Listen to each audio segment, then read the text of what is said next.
और बड़ा खुलासा, एक और बड़ी जानकारी जो निकलकर सामने आ रही है वो दर्शकों को दे दें। सोनम राजा की शादी के दिन ही हत्या की प्लानिंग शुरू कर दी गई थी। सूत्र बता रहे हैं कि सोनम की जिस दिन शादी थी राजा रघुवंशी के साथ, उस दिन राज कुशवाहा फूट फूट कर रोया था। राज के दोस्तों ने राजा की हत्या करने की प्लानिंग की और शादी के दिन ही राज कुशवाहा ने सोनम से कहा था कि राजा को शिलोंग ले जाओ, उसे वहीं खत्म कर देंगे। इस वक्त की बड़ी खबर, यानी कि जिस दिन सोनम और राजा रघुवंशी की शादी होनी थी उसी दिन राज कुशवाहा बहुत दुखी था, फूट फूट कर रो रहा था और उसी दिन हत्या की प्लानिंग कर ली थी। अंबुज हमारे सहयोगी, अंबुज, शादी के दिन ही राज कुशवाहा को यह एहसास हो गया था कि सोनम कहीं बहुत दूर न चली जाए उसके जीवन से, और इसीलिए उसने राजा रघुवंशी को रास्ते से हटाने की प्लानिंग की। ये विचार उसके मन में आया। जी बिल्कुल, देखिए अब इस केस में जितने खुलासे हो रहे हैं, परत दर परत जो खुलासे हो रहे हैं, जो पन्ने खुल रहे हैं, उनसे कई बातें सामने आ रही हैं। अब ये बात भी सोर्सेज बता रहे हैं कि शादी के दिन ही ये प्लानिंग कर ली गई थी और राज ने जिस तरीके से, राज बहुत ज़्यादा दुखी था, वो फूट फूट करके रोया था, ऐसा सोर्सेज बता रहे हैं।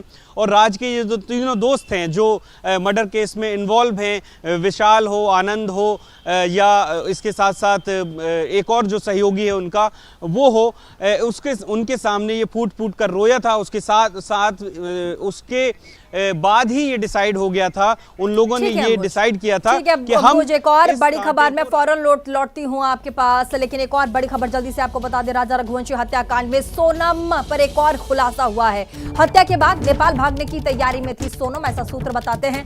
हत्या के बाद सिलीगुड़ी से इंदौर भी गई थी सोनम। साथ ही आपको बता दें, बाद में इंदौर से यूपी पहुंची थी सोनम। हमारे साथ इसी खबर पर अंबुज जुड़े हुए हैं। अंबुज, पहले तो वो जो सोनम है पहले सिलीगुड़ी से इंदौर गई और उसके बाद वापस यूपी पहुंची है, क्या अपडेट?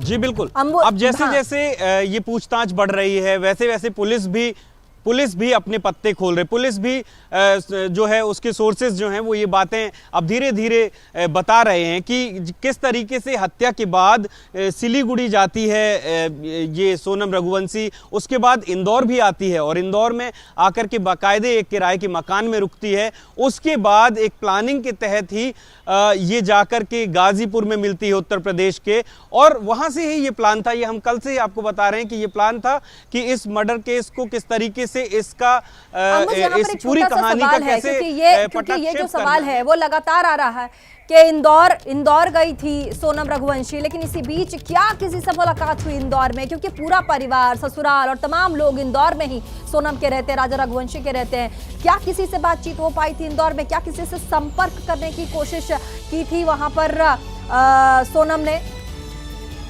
और चलिए अब बात पाकिस्तान की पोल खोलकर विदेश लौट रहे भारतीय प्रतिनिधि मंडल की करेंगे, जो कि भारत पहुंच चुके और दुनिया को ऑपरेशन सिंदूर की जरूरत बताकर और पाकिस्तान का आतंकी चिट्ठा खोलकर लौटे। सातों डेलीगेशन से प्रधानमंत्री नरेंद्र मोदी ने मुलाकात की।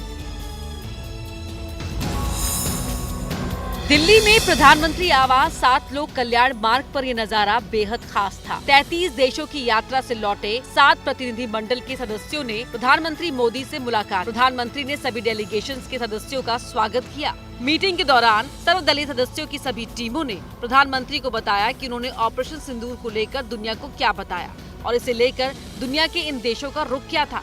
पीएम मोदी ने हर सांसद के पास जाकर अभिवादन किया और उनसे बात की। सूत्रों के मुताबिक पीएम मोदी ने सभी सांसदों से व्यक्तिगत रूप से बात की और विभिन्न देशों की यात्रा के अनुभवों के बारे में विस्तार से जानकारी ली। गुलाम नबी आजाद ने सरकार की पहल की सराहना की।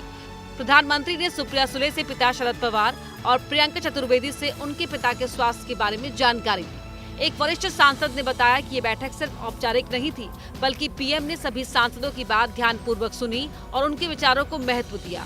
प्रतिनिधि मंडल के मेंबर्स ने पीएम की संवाद शैली की सराहना की।